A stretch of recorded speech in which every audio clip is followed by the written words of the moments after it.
Hello everyone, now I will continue page number 69 question number 3। चित्र देखकर एक एक वाक्य लिखिए। तो यहाँ पे मैं लिख रही हूँ सुनील और अनिल गेंद से खेल रहे हैं।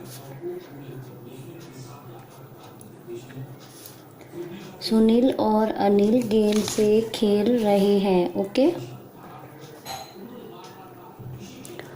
नाउ सेकेंड नंबर, मीता या कुछ भी आप लिख सकते हो। मीना टीवी देख रही है।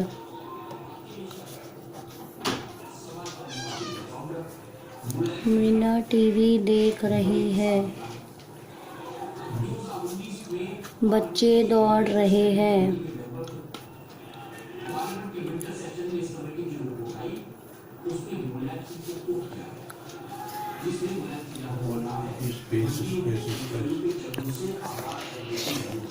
क्वेश्चन नंबर 4, शब्द को उसके अर्थ से मिलाइए। उदास का दुखी, विश्वास यानी कि भरोसा, रोज हर दिन, आनंद मज़ा, उपहार तोहफा, अनोखे निराले। ओके, नाउ क्वेश्चन नंबर 5, सही शब्द से जोड़े पूरे कीजिए। सांप सीढ़ी, पकड़म पकड़ाई। नेक्स्ट है अंदर बाहर, आगे पीछे, ऊपर नीचे, हार जीत। Now I will continue page number 70। यहाँ पे क्वेश्चन नंबर 6 दिया गया है, शब्द जाल से विलोम शब्दों के जोड़े ढूंढकर लिखिए। तो मैंने ये जोड़े पहले से ही ढूंढ के लिखे हुए हैं। धरती आकाश दिया हुआ था। अच्छा बुरा, तो अच्छा बुरा। प्रसन्न अप्रसन्न, तो यहाँ पे देखिए अप्रसन्न दिया है और इसका है प्रसन्न। अंदर बाहर, तो अंदर और बाहर। प्रिय अप्रिय, प्रिय और अप्रिय। स्वस्थ अस्वस्थ, तो यहाँ पे स्वस्थ दिया हुआ है नीचे और उसके ऊपर है अस्वस्थ। नेक्स्ट है दूर और पास, तो यहाँ पे दिया है दूर और उसका आंसर है पास। पढ़िए और समझिए, पूर्ण विराम, पूर्ण विराम यानी स्टैंडिंग लाइन। प्रश्नवाचक यानी क्वेश्चन मार्क। जब पूर्ण विराम कब लगाते हैं? वाक्य के अंत में। जब कोई भी सेंटेंस पूरा हो जाता है तो लास्ट में सेंटेंस पूरा होने के बाद हम एक स्टैंडिंग लाइन लगाते हैं। जैसे इंग्लिश में हम फुल स्टॉप करते हैं, वैसे ही हिंदी में हम एक स्टैंडिंग लाइन यानी कि पूर्ण विराम करते हैं। और प्रश्नवाचक, जब कोई भी सेंटेंस में कोई क्वेश्चन पूछा जाता है, क्या, कौन, कहाँ, कैसे, तो वहाँ पे लास्ट में क्वेश्चन मार्क लगाते हैं। तो अब नीचे दिए वाक्यों में पूर्ण विराम या क्वेश्चन प्रश्नवाचक लगाइए। क्या तुम परी रानी हो? तो ये क्वेश्चन पूछ रहा है इसलिए क्वेश्चन मार्क। परी उसके पास गई, पूर्ण विराम। तुम अकेले यहाँ क्यों बैठी हो? क्यों यानी क्वेश्चन मार्क, तो क्वेश्चन मार्क करेंगे। बाहर खेलना भी हमारे लिए ज़रूरी है, पूर्ण विराम। ओके, अभी है मूल्य परक प्रश्न। यदि कोई बच्चा केवल पढ़ाई ही करता रहे और खेल न खेले तो क्या वो स्वस्थ रह सकता है? नहीं। अगर कोई बच्चा केवल पढ़ाई ही करता रहे और खेल न खेले तो वो कभी भी स्वस्थ नहीं रह सकता। क्यों?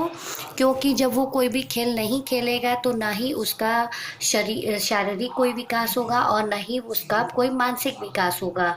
वो सिर्फ पढ़ेगा तो सही, लेकिन उसके दिमाग उतनी तरह से डेवलप नहीं हो पाएगा जितना होना चाहिए। इसलिए पढ़ाई के साथ साथ खेल खेलना भी बहुत ज़रूरी है, तभी हम दोनों ही तरीके से यानी शारीरिक और मानसिक दोनों ही तरीके से स्वस्थ रह सकते हैं। दूसरा है, क्या हर समय खेलना अच्छी बात है? इससे आपको क्या नुकसान होगा? नहीं, तो हर समय खेलना अच्छी बात नहीं है।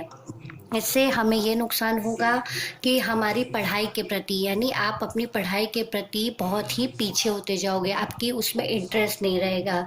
आप जब भी पढ़ने बैठोगे आपको उदासी सी छाएगी, सिर्फ खेल में ही आपका दिमाग लगेगा।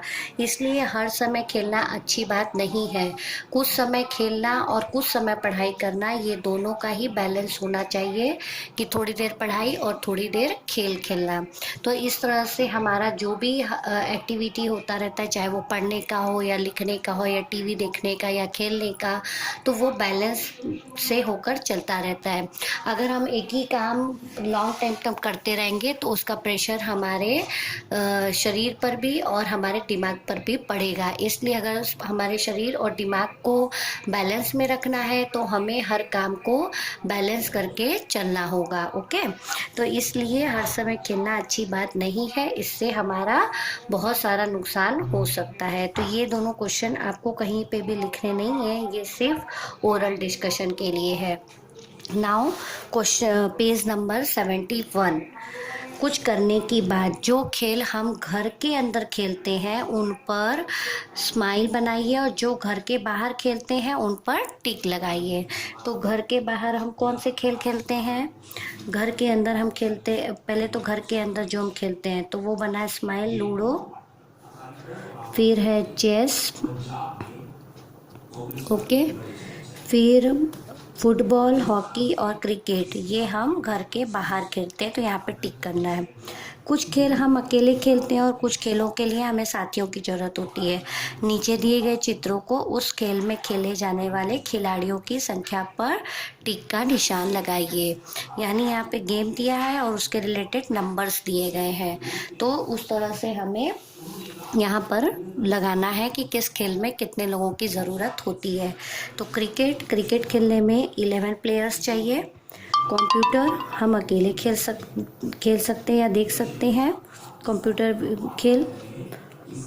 सॉरी, यहाँ पे दो गेम दिए गए, 2 रिमोट कंट्रोल हैं, तो हम अकेले भी खेल सकते हैं और 2 लोगों के साथ में भी खेल सकते हैं।